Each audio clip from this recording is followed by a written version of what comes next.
зүйлийг бүгдийг нэгтгэх хэрэгтэй байна. Тийм учраас ардчилсан холбоо ардчилсан намын хэдэн гишүүд судраад энэ ардчилсан намаа шинжлэх, Орхон аймгийн ардчилсан намыг шинжлэх, намын шинжилгээний зөвлөл гэж байгуулъя гэж өнөөдөр та бүхнийг өрсөн юм аа. Бидний энэ зөвлөлийн зорилго бол хэн нэгэн хүнийг дарга болгох, эсвэл хэн нэгэн хүнийг даргаас нь болиулах, тэр хуучин байсан тагцлыг цааш нь үргэлжлүүлж гүнзгийрүүлэх. Энэ юм ерөөсөө биш. Одоо бол болсон шүү дээ. Бид нар бол одоо залхаж байна.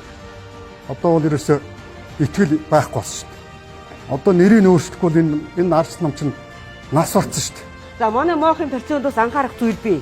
Нэг практик нэг жоохын хидээд өвчгөр нөгөөдхийг авч өнгөтэй дагааг бүждэг. Ингэж урагдаж болохгүй гэж би бодож байна. Биднээс өнгөрсөн 3 удаагийн сонгуульд ялагдлаа. Энэ нам чинь хаашаа явж байгаа, зөв явж байгаа юм, буруу явж байгаа юм уу? Энэ намыг одоо барьж байгаа удирдлагууд аппарат энд дүгнэлт, үнэлэлт тэгээд цаашдаа явах чиг шугам одоо сайн яваад байгаа мó, сайн явж байгаа бол тэрийг удирдлаад хийгээд байгаа мó? Эсвэл тэр ялагдаад байгаа нь одоо тэр дөрмийнхөө хувьд таарад байгаа мó?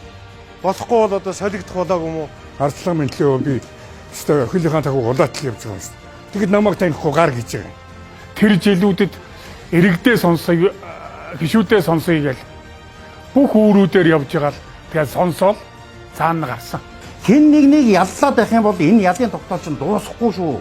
Аймгийнхаа асуудлыг шийдчихэд улсын асуудал руу орсон дээр байх гэж бодож байна би шууд. Орхон аймагт 100 мянган хүн байгаа, тэрний чинь 70 гаруй мянган сонгогч. Ийшээ чиглэж ажиллах ёстой. Гадна талдаа бид нар хүлээн зөвшөөрөх ёстой шүү. Тэр иргэдийн дундаас итгэл олж авах, иргэдэд энэ намын бодлого, шийдвэр, цаашдын хэдийн зорилго чиглэл бүх юм чи хүрж явах ёстой. Би бол эв нэгдлийн талд байгаа шүү. Цаашдаа бид намын хороо, намын гишүүд тэгэл ажиллана. Намын гишүүдтэй бид өөрсдийнхөө санаж бодож байгаагаа зөв ойлгуулж өгөхөөс бидний ажил эхэлнэ.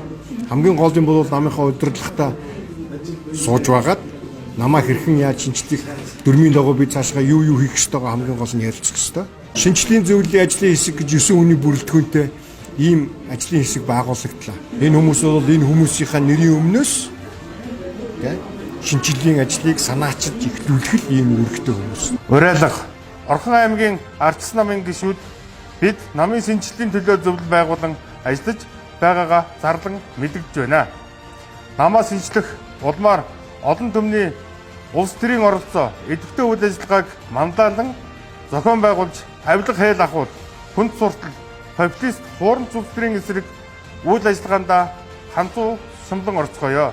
Орхон аймгийн ардчилсан намын шинжилгээний зөвлөл